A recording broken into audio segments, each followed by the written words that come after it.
La rupture d'Alia avec Genuine. La mort d'Alia en 2001 a fait découvrir à de nombreux fans que les choses ne sont pas toujours ce qu'elles semblent être derrière la caméra. Ils ont été surpris lorsqu'ils ont appris qu'Alia s'était brouillée avec Timbaland et Missy juste avant sa mort. Et comme si cela ne suffisait pas, Genuine a également révélé dans une interview que lui et Alia ne se parlaient plus au moment de sa mort. Alors que s'est-il passé entre ces deux-là? Pourquoi Alia s'est-elle brouillée avec Genuine? Continuez à regarder pour le découvrir. Salut à tous et bienvenue sur la chaîne qui dévoile la face cachée des célébrités. Aujourd'hui, nous plongeons dans l'univers d'Alia. Alors si vous êtes nouveau sur la chaîne, n'oubliez pas de vous abonner et d'activer la cloche de notification pour ne manquer aucune de nos prochaines vidéos. Bien qu'Alia ait fait ses débuts à l'âge de 15 ans, elle avait déjà acquis une certaine notoriété avant cette époque. À 10 ans, elle est apparue dans Star Search, une émission de télévision, et s'est également produite en concert avec la femme de son oncle Gladys Knight. À l'âge de 12 ans, Alia a signé avec Jive Records et Blackground Records de son oncle Barry Hankerson. À cette époque, son oncle lui présente R. Kelly qui, selon les rapports, devient son mentor et son compositeur. Il a même produit son premier album, Age Ain't Nothing But a Number. En 1996, Alia met fin à son contrat avec Jive Records et signe avec Atlantic Records. Chez Atlantic Records, elle rencontre les producteurs de disques Timbaland et Missy qui ont également travaillé avec elle pour produire son deuxième album, One in a Million. Selon Missy, elle et Timbaland étaient totalement nerveux à l'idée de travailler avec Alia. Non seulement son premier album était un succès, mais Missy et Timbaland n'en étaient littéralement qu'au début de leur carrière. Mais ce n'était pas la seule crainte de Missy. Missy avait également peur qu'Alia devienne une diva, vous savez, mais Alia les a pris par surprise. Missy se souvient de sa chaleur. Elle nous faisait nous sentir comme une famille, dit Missy. Une autre personne qu'Alia a pu rencontrer à cette époque est Genuine, et comme Alia, Genuine aime le R&B américain, l'écriture de chansons, la danse et le théâtre. Il a d'ailleurs joué dans le deuxième album d'Alia, One in a Million, et a également participé au remix. Selon les rapports, le clip a conduit de nombreux fans à spéculer sur une possible relation amoureuse entre les deux. Il se trouve que Timbaland et Missy travaillaient avec Genuine sur son premier album, Genuine The Bachelor, et les quatre, Alia, Genuine, Missy et Timbaland, passaient la plupart de leur temps ensemble. Les fans qui les ont vus ensemble étaient convaincus qu'Alia et Genuine partageaient quelque chose en secret. Cependant, dans une interview pour Vibe Magazine, la réponse d'Alia a été la suivante. « Je trouve ces rumeurs amusantes, je n'y prête pas attention. Ça rentre dans une oreille et ça ressort par l'autre. Quand on est dans le métier, on fréquente des gens et les gens se demandent si on sort ensemble. Je ne suis jamais sorti avec Jay, je ne suis jamais sorti avec Genuine. » Alia a donc refusé de laisser les rumeurs se mettre en travers de sa relation avec Genuine. Selon certaines sources, les deux sont restés amis et se sont rapprochés, Alia aidant parfois Genuine à garder ses enfants lorsqu'il sort en boîte. En 1997, Alia et Genuine se sont rendus ensemble au Budweiser Superfest. D'autres musiciens de premier plan comme Mary J. Blige, Bone Thugs et Drew Hill ont participé à cette tournée, donc ils ont passé de très bons moments tous les deux durant cet événement. En 1999, Genuine a sorti son deuxième album, 100% Genuine, avec Alia apparaissant dans l'une des chansons, Final Warning. Selon Genuine, bien qu'il n'aurait pas fallu plus d'une demi-heure pour terminer l'enregistrement de la chanson, lui et Alia, ainsi que Missy et Timbaland, sont restés et ont traîné dans le studio toute la journée. Des rapports ultérieurs ont montré qu'Alia et Genuine étaient essentiellement de bons amis qui appréciaient leur compagnie et qu'il n'y avait rien de plus. En 2000, Alia apparaît dans son premier film, Romeo Must Die, dans lequel elle donne la réplique à l'artiste martial Jet Li. Elle a également été productrice exécutive de la bande originale du film, pour laquelle elle a contribué à quelques chansons de certains de ses artistes préférés comme Destiny's Child et Genuine, ainsi que quelques-unes des siennes.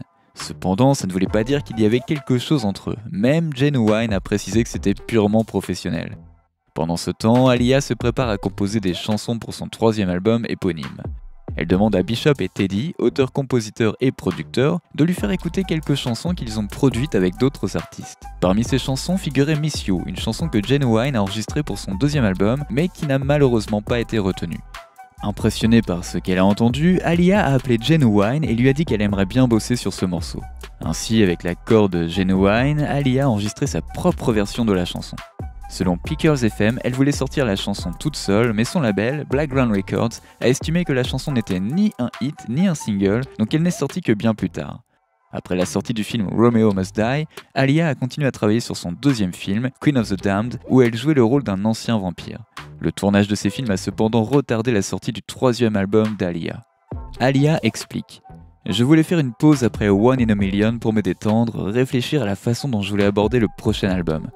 Puis, lorsque j'étais prête à reprendre, Roméo est arrivé et j'ai dû faire une autre pause pour faire ce film, puis la bande originale et puis la promotion. La pause s'est transformée en une pause bien plus longue que ce que j'avais prévu. Elle a fini d'enregistrer l'album en mars 2001 et l'a finalement sorti en juillet 2001. Cependant, à peine un mois plus tard, Aaliyah est décédée dans un accident d'avion qui, selon de nombreuses personnes, aurait pu être évité. Le décès d'Aaliyah aurait laissé Ginuwine dévastée, même s'il n'était pas en bon terme au moment de sa mort. Lorsqu'on lui a demandé quelle était la raison de leur brouille, Ginuwine a répondu dans une interview « Malheureusement, nous ne nous parlions plus lorsqu'elle est morte. Elle ne parlait plus à Timbaland. Je pense qu'elle et Missy se sont brouillées aussi. Mais nous avions encore de l'amour, tout le monde s'aimait encore et tout ça, mais c'est juste le business. Et quand vous êtes jeune, les gens peuvent facilement vous séparer. » Avec le commentaire de Ginuwine sur le business, beaucoup ont supposé que leur brouille concernait l'un ou l'autre des labels d'Aaliyah. Certains rapports affirment que Missy et Timbaland faisaient prendre au disque une direction à laquelle Aaliyah ne voulait pas participer et qu'elle a donc cessé de communiquer avec eux. Un fan explique. Timbaland et Aaliyah se disputaient parce qu'il ne voulait pas aller en Australie pour enregistrer son album et elle se sentait trop sous pression avec cet album. Puis Ginuwine était agacée que le label mette plus d'argent dans ses projets plutôt que dans les siens. Cependant, il est essentiel de noter que ces affirmations n'ont pas été prouvées. En effet, si certains rapports affirment que Missy et Aaliyah ne se sont jamais brouillés, d'autres prétendent le contraire. Quoi qu'il en soit, une chose est sûre, les quatre se sont visiblement éloignés les uns des autres lorsqu'ils ont commencé à se faire un nom dans l'industrie musicale.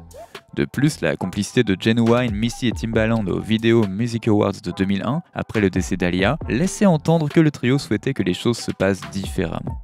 Missy a révélé plus tard.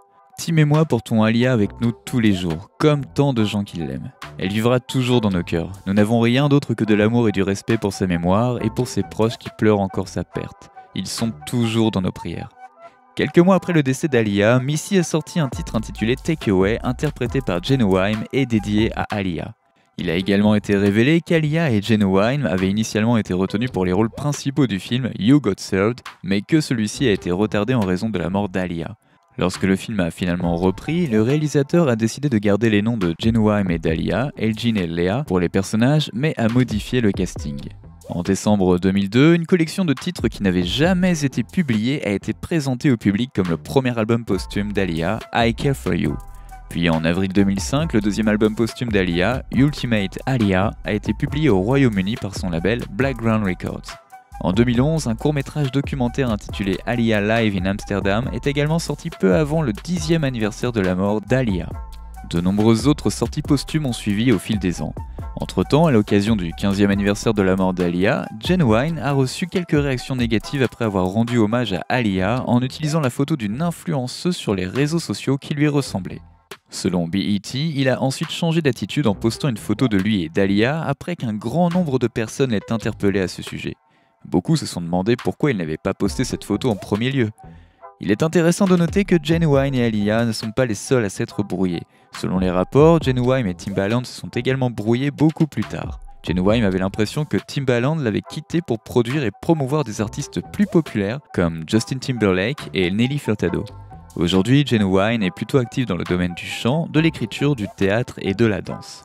Il y a quelques mois, certaines personnes s'étaient même moquées des mouvements de danse excentriques de Ginuwine, mais il est bon de savoir qu'une poignée de personnes le comprennent et seront toujours là pour lui. N'oubliez pas de laisser des commentaires pour partager avec nous votre avis et opinions sur toute cette histoire et peut-être nous apporter des idées neuves sur tout ça.